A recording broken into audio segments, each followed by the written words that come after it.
800,000 humans are bought, sold, or forced to cross international borders every year. Currently, it is estimated that 2.2 million children are being exploited by the global commercial sex trade. Typically, these children are from poor, rural areas. They are either sold or tricked with empty promises of marriage or employment in the city. A little background about India per se, as far as trafficking hub goes. India is a receiving country, which means there are children and women from Bangladesh, Nepal, who come to India and they stay there in transit for a little bit and then they go to different parts of the world. So that's why India is also a receiving country or a host country, unfortunately, in this situation. But it's also an important area because this is where maximum number of girls and women get apprehended, you know. I mean, some of them do get smuggled out, but we can also rescue some of them. So my job as the program coordinator researcher there was basically to coordinate with the police, and if there was any information about a girl being trafficked for this purpose, and if the police did get a wisp of it, and sometimes even non-profit organizations work along with the police for rescue operation mission. So when we get back those kids or women, they would stay in this rehabilitation center that we had. It was a temporary one, transit, and take them back to our Calcutta office or to the main office or wherever they came from.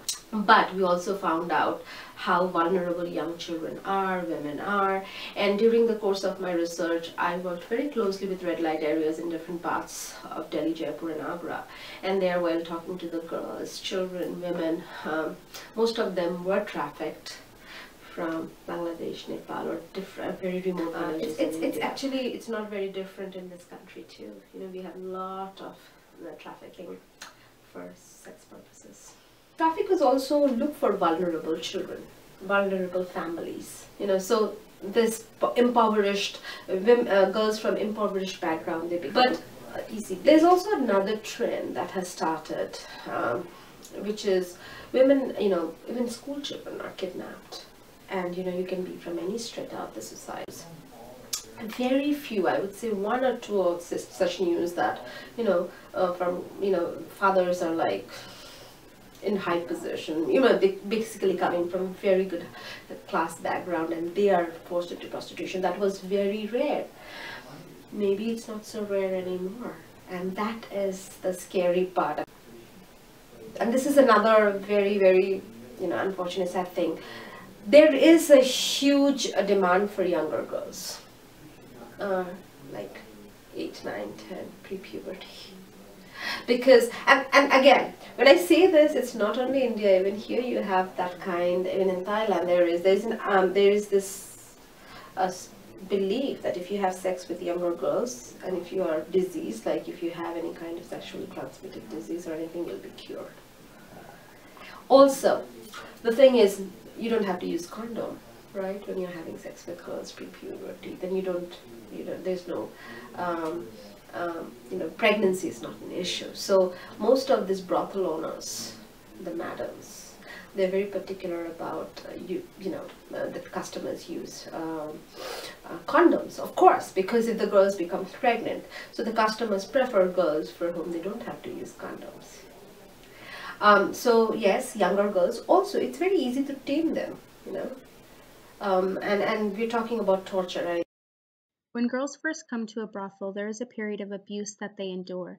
This is considered by the madams a training period where psychological and physical abuse are used to break a girl. Girls are frequently beaten, drugged, and gang raped during this process. They are never allowed to leave the premises, at least for a few years, until they can be trusted not to flee. Even then, they are typically escorted by an elder of some sort.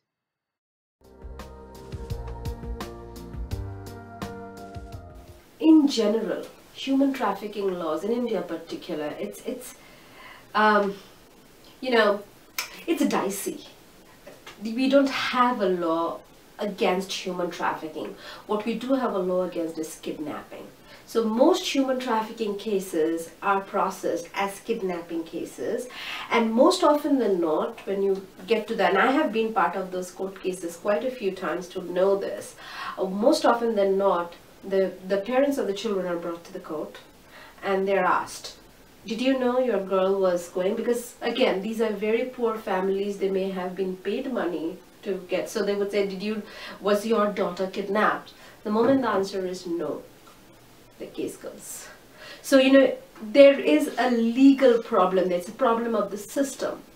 That's one.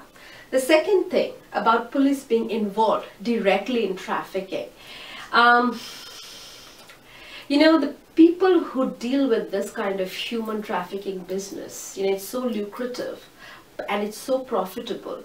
These are very, very influential people. There are many lives that are lost. So policemen, and we're talking about regular policemen, right, who work in the border areas or who are in a position to apprehend or to understand that trafficking is happening. So we're talking about remote villages.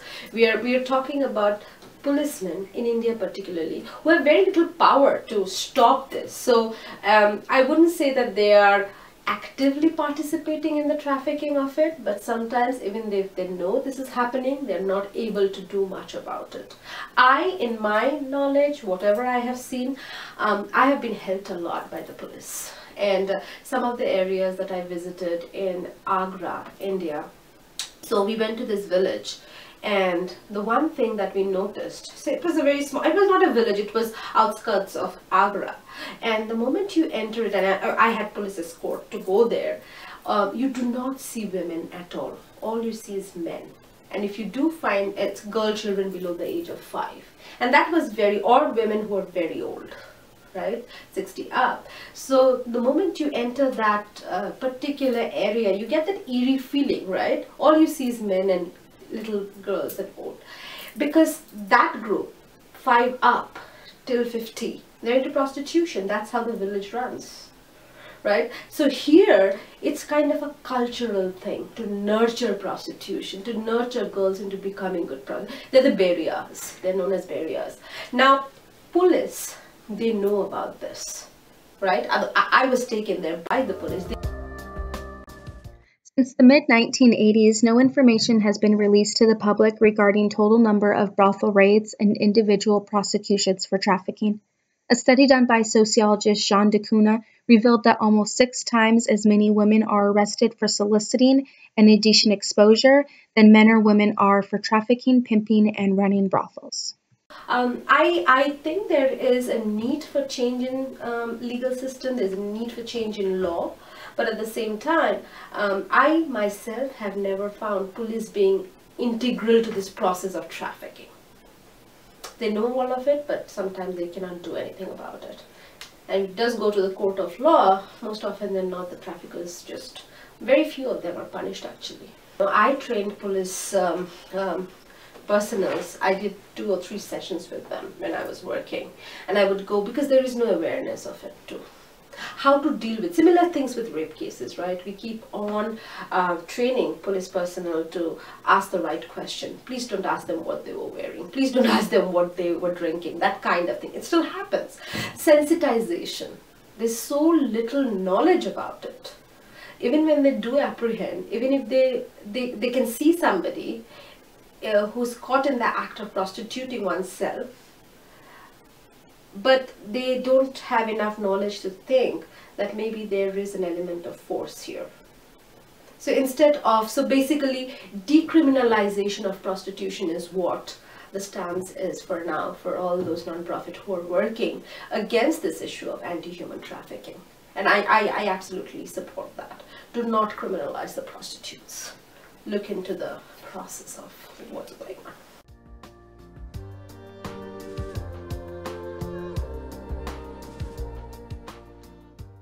It's just how patriarchy works. Patriarchy is a structure. Women do oppress other women. Women do speak down on other women. And because these women are part of patriarchal power structure. That's one thing.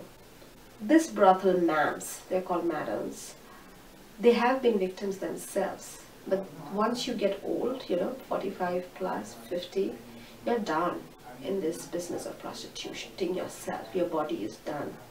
If you're taking in 8, 9, 10 customers every day, your body is done by the time you're 30, if you're lucky. It's true. They start early, they end early.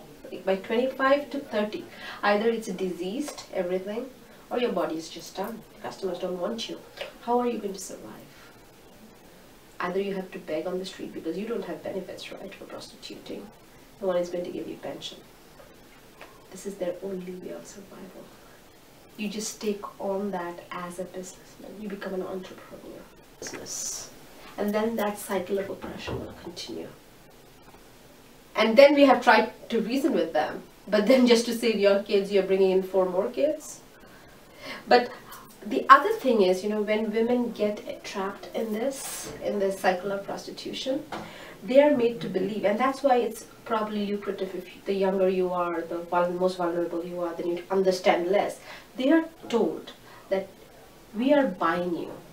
So basically, you have this much debt.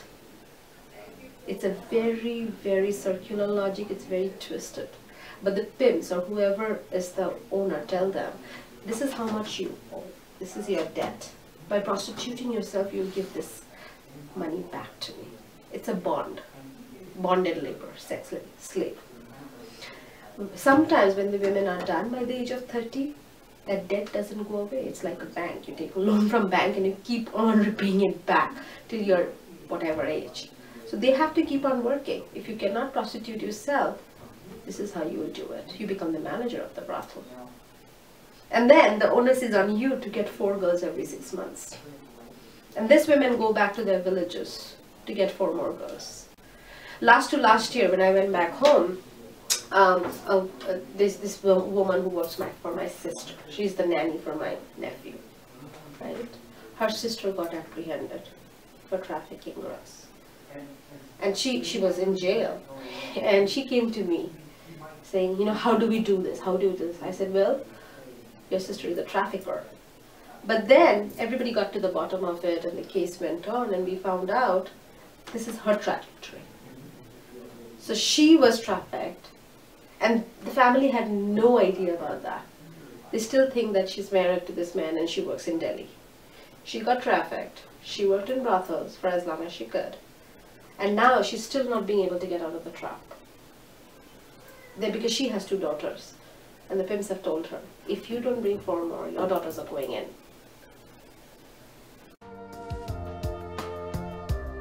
Some are falling back. They're coming back because, again, if we don't have awareness, if there is no sensitivity around the issue, acceptance. So yes, we're very sorry, especially in villages and in the families. We're very sorry that this happened to you, but it's a taboo. It's a huge taboo. Your daughter was in prostitution. There are so many other children in the house who needs to be married or whatever. Who is going to marry the other daughter if they know? So there are a lot of rehabilitation shelter homes in India. So many of them stay there. And there is positive side to that. They get rehabilitated. Some of them, I would say 25 to 30% do get rehabilitated. I was again part of this project. We were setting up coffee kiosks for them. So they got trained by some company and they have their own kiosk and some malls and stuff like that. They get regular training. Some of the multinational corporations, which is ironic, but anyway, they're also capitalist and profitable organizations who have started these programs for this kind of women who can get trained. I think most institutes right now have to theoretically provide some kind of opportunity for them, like MBA schools and all, help them become entrepreneurs. So that's a good thing. So there is about 25 to 30%.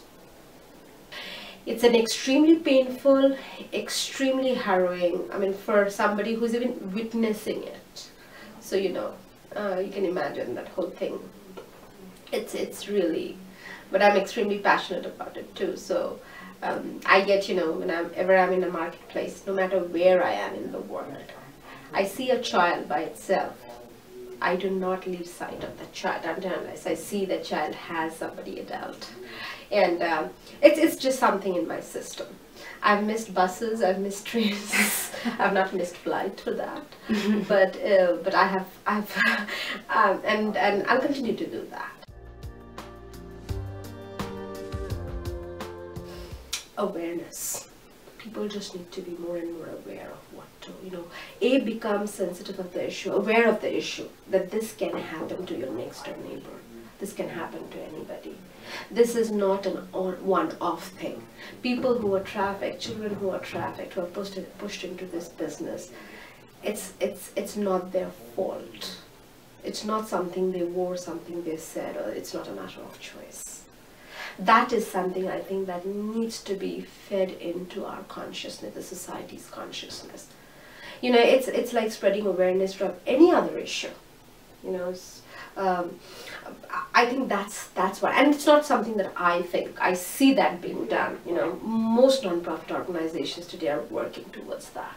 Understand and get to the bottom of it. Why is this? And then, of course, you know, once you start questioning, once you have that why question, poverty, inequality, gender, oppression, all these things comes into perspective. So there is a larger conversation that needs to be had.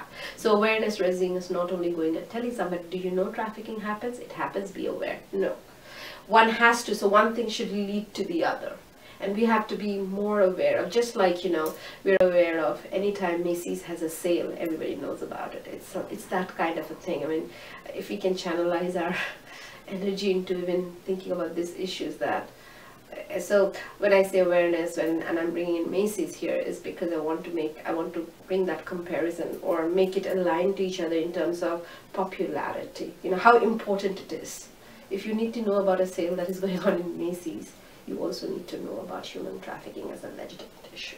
It happens everywhere. It's not only in India. It happens rampant in this country.